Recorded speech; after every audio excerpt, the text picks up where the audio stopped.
Assalamualaikum, salam sejahtera. Anda bersama saya Zulfitri Yusof. Ini adalah pantau agenda reformasi. Sudah pasti cerita mengenai rombakan kabinet semalam kami susulkan dalam perbincangan kami pada hari ini. Kabinet pertama ataupun mesyuarat kabinet pasca rombakan juga sudah pun bermesyuarat di sebelah siang tadi, dan sudah pasti ada beberapa perkara yang perlu diberikan informasi dan juga penelitian, khususnya mengenai pemisahan antara beberapa kementerian. Khususnya yang melibatkan Kementerian Komunikasi dan juga Digital. Itu fokus untuk agenda reformasi pada petang ini, tapi sedikit daripada temu bual yang kami lakukan sebelum ini, di mana keputusan untuk memisahkan Kementerian Komunikasi dan Digital dalam rombakan kabinet pada Selasa tidak akan mengakibat berlakunya pertindihan dalam pengurusan dan bidang tugas. Menurut pandangan pengerusi Dewan Perniagaan Digital Malaysia, Chris Daniel Wong, ia berikutan kedua-dua kementerian ini mempunyai dua fokus reformasi yang berlainan. Apabila kita lihat pada digital, ia adalah satu fokus yang khusus di mana kita membantu pedagang untuk merealisasikan perjalanan digital mereka, sama ada syarikat besar yang mengusahakan data AI ataupun pangkalan data ataupun pihak-pihak MKS yang menggunakan pelantaran untuk menjalankan perdagangan mereka. Jadi itu fokusnya adalah digital. Tetapi komunikasinya lain. Komunikasinya mungkin kita bertumpukan kepada informasi-informasi yang pihak kerajaan perpaduan nak salurkan kepada rakyat ataupun para peniaga, ataupun informasi yang mereka nak salurkan kepada pelabur-pelabur asing. Dalam pada itu, Chris berpandangan hal ehwal pemantauan dan penguatkuasaan media sosial perlu diletakkan di bawah Kementerian Komunikasi, manakala soal galakkan penggunaan pula wajar ditempatkan di bawah Kementerian Digital. Pada pendapat saya peribadi, di bawah Kementerian orang kata komunikasi. Mungkin MCMC Multimedia Commission harus diletakkan di bawah MCMC sebab harus diletakkan di bawah komunikasi. Sebab itulah enforcement. Jadi untuk digital ni pula, Kementerian Digital ni pula peranannya bukan enforcement tetapi penggalakan pertumbuhan industri melalui program-program. Itu pendapat peribadi saya. Dan sebentar tadi, sekitar 2 jam lepas, Menteri Komunikasi Fahmi Fadzil juga mengadakan sidang media dan beliau mengatakan bahawa Jabatan Komunikasi Komuniti JKOM yang sebelum ini berada di bawah Jabatan Perdana Menteri akan diletakkan di bawah Kementerian Komunikasi dalam kabinet baru. Di mana Fahmi berkata, Fahmi juga berkata bahawa ada penyusunan beberapa agensi dan juga jabatan yang diselaraskan di antara Kementerian Komunikasi dan juga Kementerian Digital. Bahawa Jemaah Menteri telah bersetuju bahawa antara agensi yang kekal bersama kementerian ialah bernama Institut Penyiaran dan Penerangan Tun Abdul Razak IPTA, Jabatan Penerangan JAPEN, Jabatan Penyiaran termasuk RTM, FINAS, MCMC dan My Creative Ventures. Ada satu agensi yang telah dibawa masuk ke dalam Kementerian Komunikasi, iaitu JKOM. Jadi sekarang JKOM berada di bawah jagaan Kementerian Komunikasi. Bagi beberapa agensi yang lain seperti MDEC, MINIC,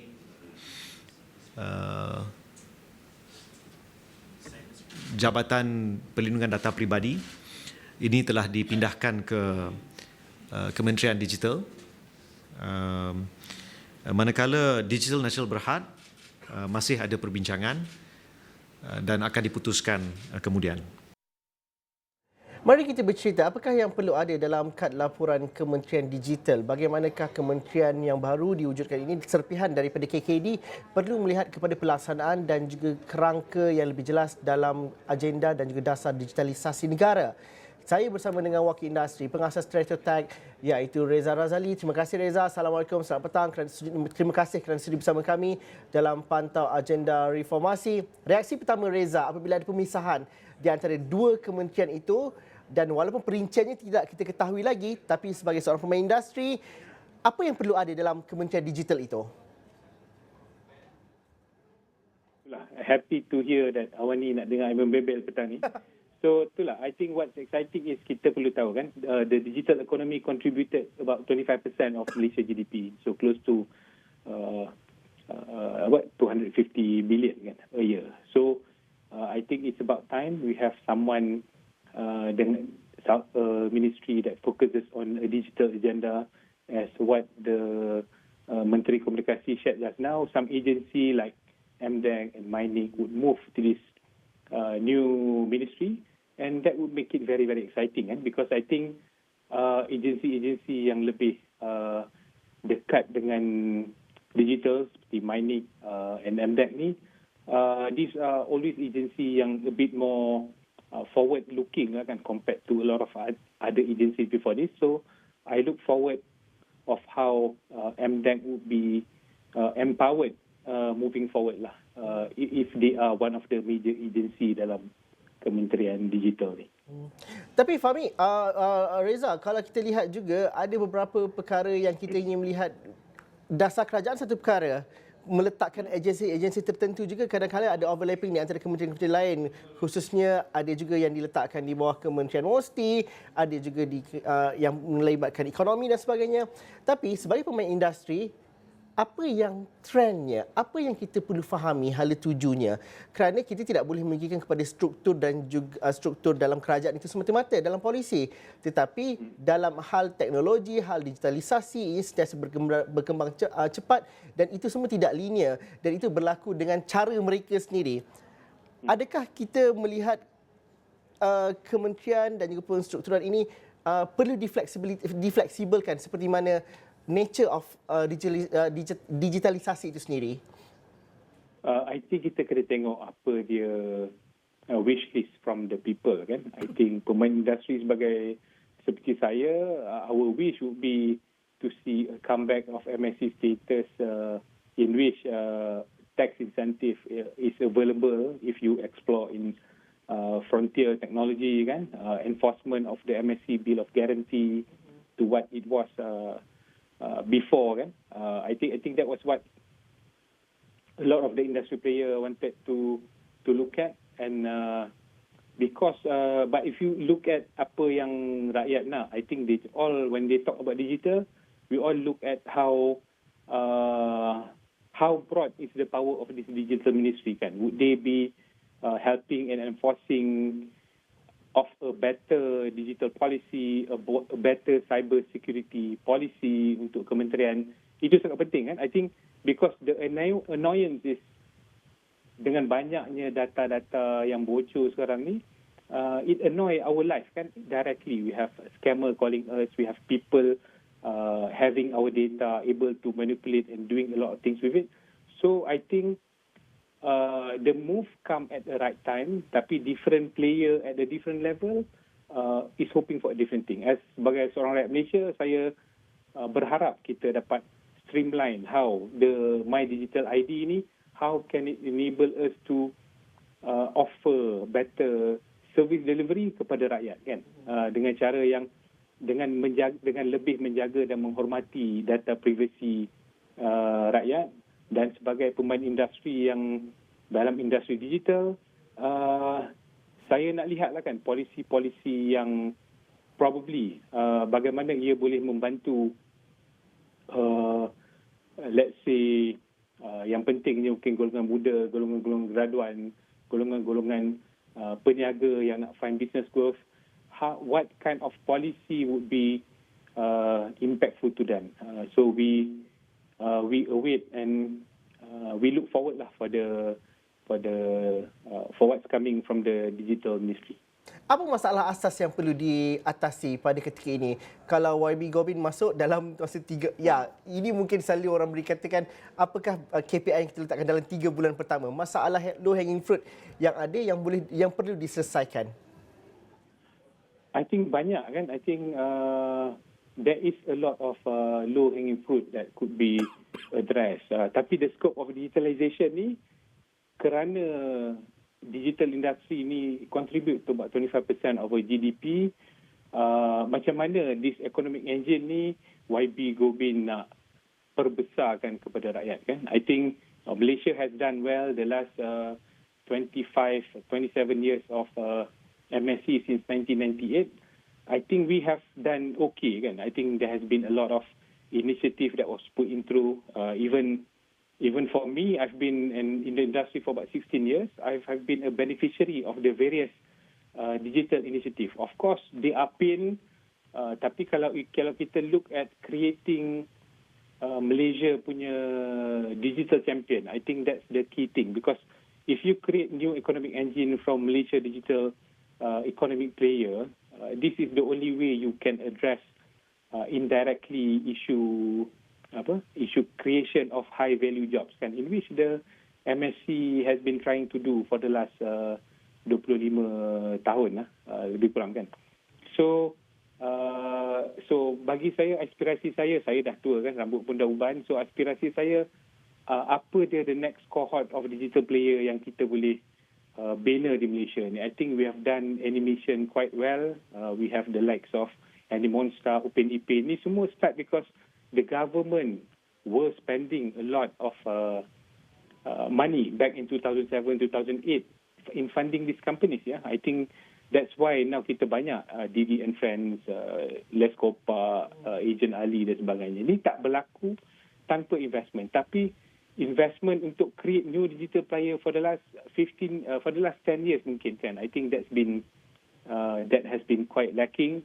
So I felt that we need to look at how the government could first look at how they can support the growth, the startup ecosystem probably better. I'm not sure if that falls under this ministry or a different ministry.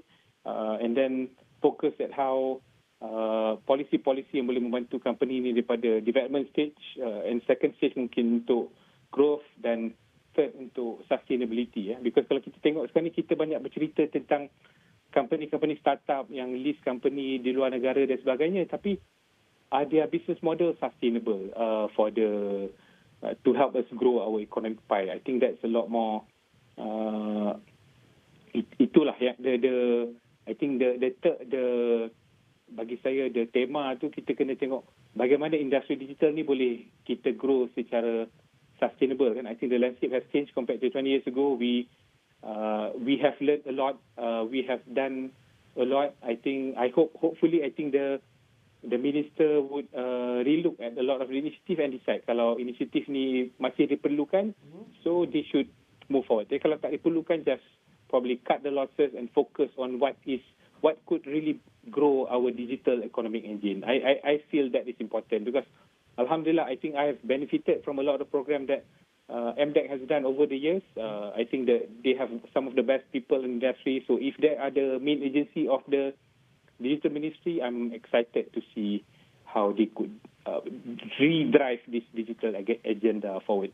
Reza, kita menyebut mengenai bagaimana industri digitalisasi ini perlu dirakyatkan dan juga entry point itu boleh dimasuki oleh sesiapa sahaja. Kalau mungkin 10 tahun atau 20 tahun dahulu, mereka yang belajar ataupun terlibat dalam bidang itu sahaja yang masuk dan juga dapat inisiatif dan juga mendapat faham secara ekosistem secara keseluruhannya. Tapi pada zaman ini, semua orang perlu memasuki dan juga ada dalam ekosistem itu secara keseluruhan. Bagaimana tugas kementerian juga untuk memastikan bahawa ianya mudah, ianya murah dan juga dapat dirasai dan juga dapat disertai oleh setiap lapisan masyarakat dalam era ini? Okay, I think hopefully the role of the government is they should focus on as a regulator lah, kan. I think a lot of the work, I think in terms of creating programs, creating infrastructure, banyak benda ni private sector dah boleh handle, kan. I think even like creating program mengajar literasi digital ni, saya tengok private sector has been doing a good job at that. So some of this role probably the government should really focus on what I think could drive our economic engine better, kan. By driving ni, I mean bagaimana kita nak besarkan the pie and make Malaysian as not just a consumer of content. Yeah, I think that is the challenge. Kalau kita just consume tapi kita tak create next generation of people who create content. Content meaning could be software, could be hardware. could be things that you sell on e-commerce site. How do we create an ecosystem that's sustainable? I think that is the main thing lah. Kalau kita punya digital adoption tinggi tapi kita just sebagai consumer, itu tak sustainable kan. That's not sustainable. I hope they are a bit more strategic initiative to look at how we can create more creators and people who build things rather than people who just consume content. Okay, Reza, saya nak berhenti rehat seketika dahulu. Saya nak dengar Reza membebel banyak lagi mengenai perkara ini kerana akhirnya sebagai pemain industri memudahcarakan segala proses. Reza tadi mengatakan bahawa dalam ekosistem sebagai pemain industri mungkin kadang-kadang kita sering ada masalah nak dapatkan dana ini dekat kementerian mana. Dahulu agensi ini berada di kementerian A, sekarang dah beralih kepada B, sekarang mungkin berpindah ke kementerian lain dan sebagainya. Jadi transisi itu sentiasa perlu ada cabaran kat situ. Dan selain itu kita nak melihat juga bagaimana kita mendepani kepada teknologi-teknologi baru ataupun perkara yang tak baru pun sebenarnya dalam konteks global seperti AI dan sebagainya. Dan kita perlu mengejar dan juga bersama dalam arus ini kerana ada banyak perkara juga kita mungkin agak ketinggalan sikit ke belakang walaupun asas dan juga foundation itu sudah ada di Malaysia. Kita bincang selepas ini, kita berhenti rehat seketika dahulu.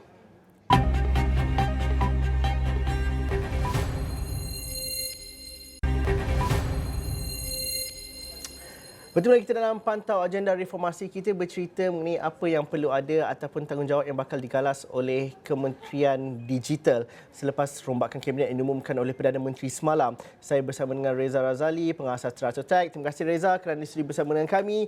Reza sering kali bersama dengan kami sejak awal Astro Awani bermula. Kita sering menyebut Reza anak muda tapi hari ini Reza kata dia pun dah tak berapa muda, samalah kita, rambut dah beruban. Tapi akhirnya itu juga membawa kepada bagaimana dinamiknya digital dan juga teknologi itu sendiri. Kita bercerita hari ini mengenai teknologi semata-mata, kita sebut AI, kita cerita pasal perkara-perkara baru, blockchain dan sebagainya. Tapi daripada segi sudut perundangan dan juga polisi, kita masih adakah kita setuju, kita mengatakan kita masih tunggu dan lihat bagaimanakah kita nak merangka undang-undang, bagaimanakah kita nak dapatkan potensi dan sebagainya. Pada pandangan Reza bagaimana? I think of course kan, kalau benda baru ni of course polisi dan undang-undang tu we have to define. So I just nak reflect balik ya.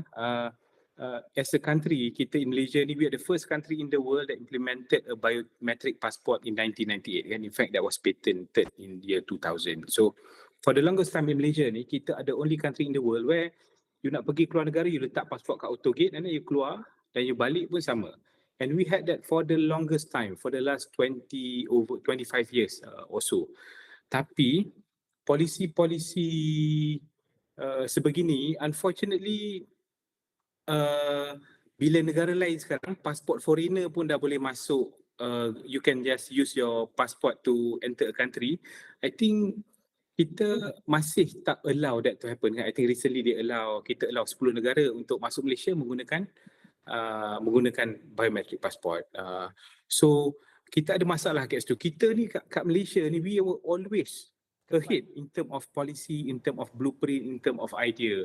Tetapi saya tak tahu what happened in between in which suddenly we started to be too careful and started not to be open to a lot of idea yang groundbreaking ni lah. For example, 98 biometric passport, that was something new. You tak perlu jumpa pihak immigration, you letak kat gate, keluar dan you masuk negara. Itu was something I think that we were able to do back in the days. So sekarang ni bila kita tengok apa benda yang kita dah progress, sekarang ni kita ada app MyJPJ yang UI UX tu macam pegawai kerajaan buat daripada tahun 2010 kot kan. Kita tak move forward. Padahal if you look at application yang a bit corporate buat, application tu cantik. Tapi kenapa application kalau kerajaan buat masih kita tak uniform, masih tak standard. JPJ lain, JPJ pun ada berapa 6-7 application berbeza untuk buat pelbagai urusan kan. So very very confusing. Macam digital strategy across the ministry ni memang tak wujud kan. So I hope there is a forum, there is a steering committee to look at how with the implementation of something yang excited untuk saya adalah the implementation of the digital ID ni, how can they streamline the security of our personal data, how can they streamline our logins into the various government application, and how the delivery of the services digital across ministry, across organisation a lot more uniform kan. Kita banyak talent ni, tapi kenapa talent ni tak nak buat app kerajaan? Kenapa app kerajaan dan website kerajaan masih buruk sampai hari ni kan? So Kementerian Digital kena tengoklah kenapa orang tak mampu tu masih allow application buruk ni dibuat sampai hari ini. Itu Reza kata, tapi mungkin ada yang mengangguk juga dalam aspek itu. Akhirnya kita nak berlihat kepada kerajaan yang berteraskan data dan juga nanti kita akan ada padu dan sebagainya. Jadi macam Reza kata, menyelaraskan itu satu perkara yang penting. Adakah hanya Kementerian Digital sahaja yang bertanggungjawab perkara ini ataupun mengotai, ataupun perlu, bagaimana kita nak melihat gerak kerja untuk keseragaman dan sebagainya yang Reza katakan tadi? Semua benda dalam hidup ni is about communication kan. So I hope they would streamline the communication between the various ministry, and probably Kementerian Digital ni boleh set the direction lah kan, untuk probably the first step. I think you tanya tadi tentang low hanging fruit tu, tolonglah bebaskan rakyat Malaysia daripada aplikasi kerajaan yang buruk, buatlah aplikasi kerajaan yang lebih baik dan dengan user experience lebih baik. Kerana kami masih tak faham dengan kenapa sampai sekarang kita masih kasih mungkin KSU atau KSN untuk design app kerajaan kita ni. Kita banyak talent kat luar tu kan. So please stop allowing old people to design our application and to enable better service delivery. And I hope this is something, a policy that Kementerian Digital boleh buat, what we call a design system in which semua kementerian boleh adapt dan probably application kita lebih cantik dan tidak lagi buruk seperti sekarang ni. Reza menyebut mengenai content creator dan juga bagaimana kejayaan yang ada pada hari ini berdasarkan kepada pendanaan yang diberikan dan juga inisiatif yang dimulakan mungkin sekitar pertengahan tahun 2005, 2006, 2007 begitu. Dan dalam masa yang sama juga orang seperti Reza akan menghadapi masalah untuk mengatakan bahawa dana yang ini saya dapat daripada mana, saya mungkin akan melompat daripada satu kementerian dengan kementerian lain, dan apabila ada rombakan seperti ini mungkin itu akan berubah lagi, agensi yang berbeza-beza diletakkan di kementerian yang berbeza-beza. Wishlist daripada pemain industri seperti Reza, bagaimana untuk diselaraskan dan juga dimudahkan segala insentif, inisiatif dan juga apa yang diperlukan oleh pemain industri. Saya rasa fortunate kat Malaysia ni, kita banyak agensi, banyak dana dan sebagainya. Saya rasa fortunate. Of course kadang-kadang orang kata dana tu tidak mencukupi, tapi as an entrepreneur kita kena be creative kan. We need to figure our way out. Kita tak boleh complain dana tak ada dan sebagainya. If your business is sustainable, insya-Allah banyak. I think there's avenue. I think I've been very fortunate. The ecosystem in Malaysia has been able to support me in my journey for the last 15 years. Although I complain, the complaint normally would be directed to some agency which lack empathy when dealing with entrepreneur. And I think that was my complaint. But overall, I felt that if you have the patience, if you have the drive, you have a sustainable model, insyaAllah, I think dana-dana ni ada. Mungkin proses tu selalunya lambat dan sebagainya. Tapi sebagai entrepreneur, I think we need to accept the system is the way it is.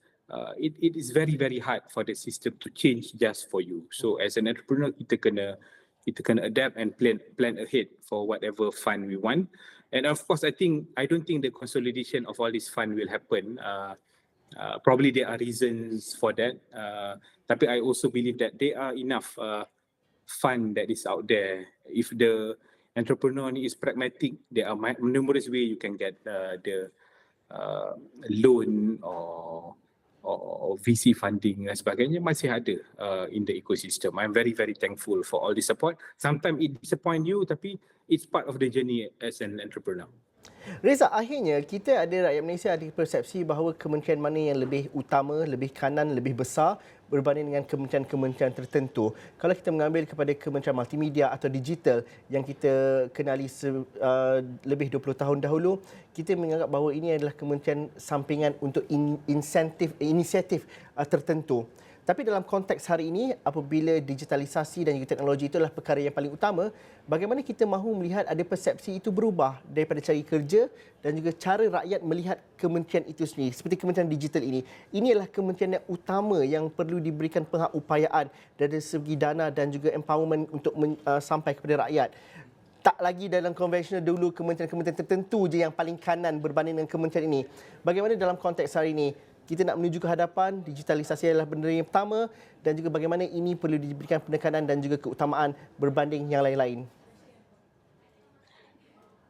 Of course, digitalization is important kan. I think the government just need to look at every dollar they put into the digital ministry, what are the possible impact to the people. I think it clearly showed now digital economy contributed to about 25% daripada GDP kita. Tapi betul kan, the challenge ni kalau kementerian baru ni kita takut dia jadi kementerian sampingan, kementerian optics, kementerian PR, kementerian wayang. So I hope none of this will happen dengan kementerian digital. I have confidence if there are like agencies like MDEC is empowered under the ministry to implement some of the program. Tapi saya juga, I think yang saya bukan policy maker, tapi saya juga berharap probably they could be focused kan, focus on a few key activity rather than trying to do everything. I think that's important, at least for some quick win. Kalau kita nak buat semua benda dan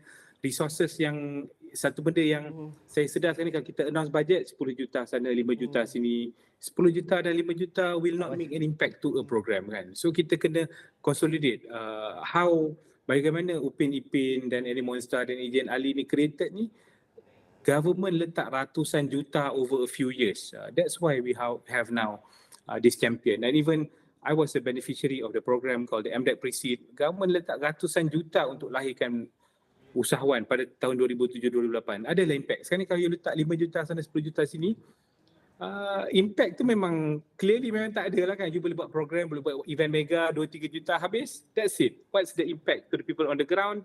Memang tak ada. So saya berharap dia fokus lah in what activity that will drive the economic engine for Malaysia. Itu harapan saya dan insyaAllah I think saya ni lah, I am very hopeful, I'm very bullish in Malaysia despite whatever people is saying about Malaysia. Sometimes saya tweet nakal juga, tapi saya bullish about this country. I have no other place to go. Yeah. We all don't have anywhere to go. We are bullish about this country. Dan itu yang kita lakukan pada hari ini, memantau, tapi dalam masa sama mungkin kita kritik, tapi dalam masa sama kita mengharapkan dan juga menantikan sesuatu yang terbaik untuk dapat dilakukan. Hari ini kita bercerita dalam konteks Kementerian Digital yang baru ditubuhkan. Terima kasih Reza Razali, pengasas Stratotech. Terima kasih kepada anda yang menonton. Ada pandangan, ada cadangan, teruskan bersama kami di platform digital kami. Assalamualaikum dan salam sejahtera. Kita jumpa lagi.